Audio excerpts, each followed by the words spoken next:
Bonjour, bonjour et bonne fête encore de l'Épiphanie, la manifestation de Jésus. Jésus s'est manifesté, la gloire du Père s'est manifestée à travers la visite des mages qui sont repartis par un autre chemin. Ils sont devenus des hommes christifiés, je dirais. Ils sont devenus des hommes remplis du souffle même de Jésus. Avant que le Verbe ne parle, avant que Jésus ne parle, ils étaient déjà remplis du souffle de Jésus. Ils sont partis par un autre chemin. Et nous autres aussi, il ne faut pas terminer notre temps de Noël avant de partir par un autre chemin. Pas être autre, mais être habité d'une vie nouvelle, d'une vie qui nous donne de l'espérance. Et encore une fois, je te dis, où tu peux recevoir ce souffle-là, c'est à genoux devant la crèche de ta maison, ou simplement prends une photo à travers une carte de Noël.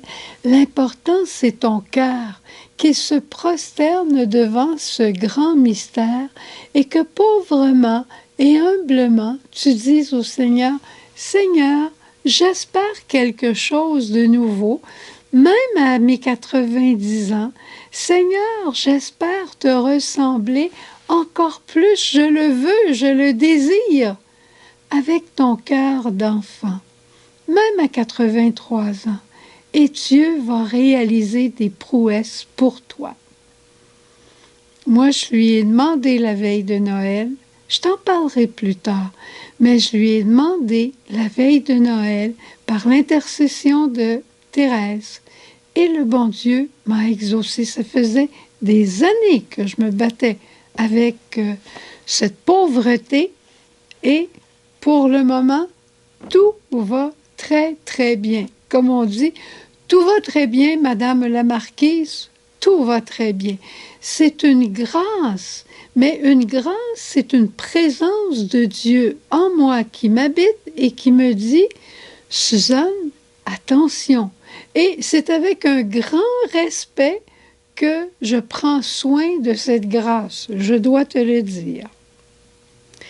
Et dans la première lecture aujourd'hui, Saint Jean nous dit « Bien-aimé ».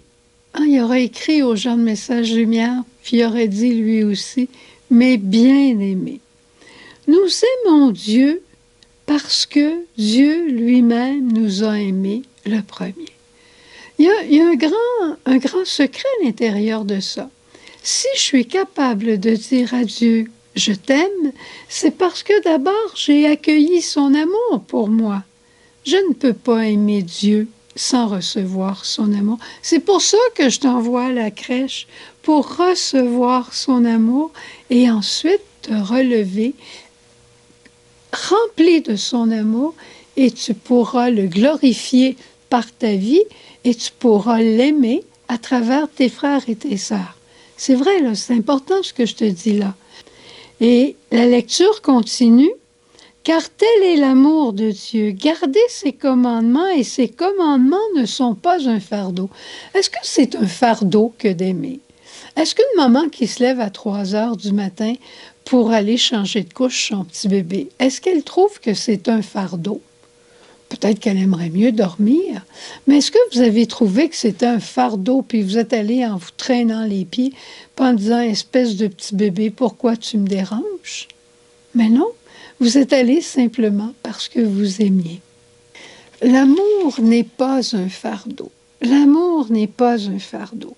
Et dans la lecture de l'Évangile aujourd'hui, on se rappelle qu'on est dans le temps des manifestations.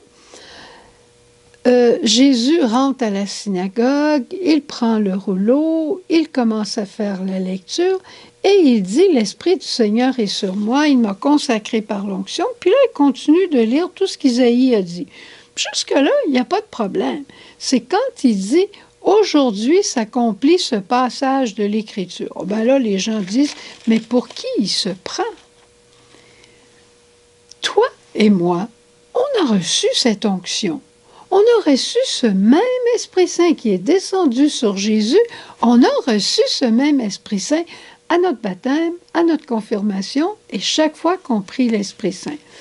Et si tu lis bien, on dit « Il m'a envoyé à ce moment-là porter la bonne nouvelle aux pauvres, aux captifs la libération. Les aveugles retrouveront la vue. » On va se dire, c'est toujours pas nous autres qui allons faire que les aveugles vont voir. Écoute la version 2022. Il t'envoie porter la bonne nouvelle aux pauvres. Les pauvres qui sont découragés, ils te demandent de leur téléphoner puis de leur partager des bonnes nouvelles. Tu as fait un gâteau aujourd'hui, puis il est vraiment bon, puis ça a marché, puis tu avais une belle recette, puis tu veux la partager. Il t'envoie vers les aveugles pour qu'ils retrouvent la vue. Il y a des gens présentement qui ne voient rien de beau, rien de bon nulle part. La COVID, c'est tout. Mais dans la COVID, il y a aussi des belles choses qui se passent. La belle neige qui tombe dehors, est-ce qu'ils l'ont vue? Le printemps qui va bientôt arriver, est-ce qu'ils y pensent? Redonne courage par des paroles d'espérance. Redonne la vue, que les gens, qu'on puisse s'ouvrir les yeux pour voir ce qu'il y a de beau autour de nous. L'Esprit nous envoie pour remettre en liberté les opprimés. Je pense à cette dame, une personne qui est très chère à mon cœur et qui est dans un RPA, puis qui dit « Je suis dans ma maison, puis je suis comme en prison dans mon appartement, je ne peux pas sortir à cause de la COVID. Je me sens dans une prison. » Te souviens-tu de l'histoire du prisonnier qui a dit « J'ai retrouvé la liberté dans ma cellule de prison. » Parce qu'au lieu de vouloir aller à l'extérieur pour trouver ma liberté, je l'ai trouvée dans mon âme en rencontrant le Seigneur. Pas si mal, hein? Alors, annonce aux personnes qui se sentent prisonniers, prisonnières, de rencontrer la liberté au fond de leur cœur et d'espérer et de voir plus loin, de voir au loin, qui regarde vers lui resplendira, de regarder vers le Seigneur. C'est comme ça que la parole de Dieu s'accomplit. C'est comme ça quand on l'accueille, puis après on laisse l'Esprit la mettre en pratique.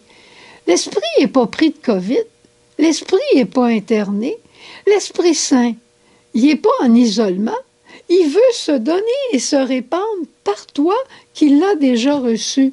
Alors, bonne journée, je vais faire pareil comme toi. On se reverra demain. Au revoir.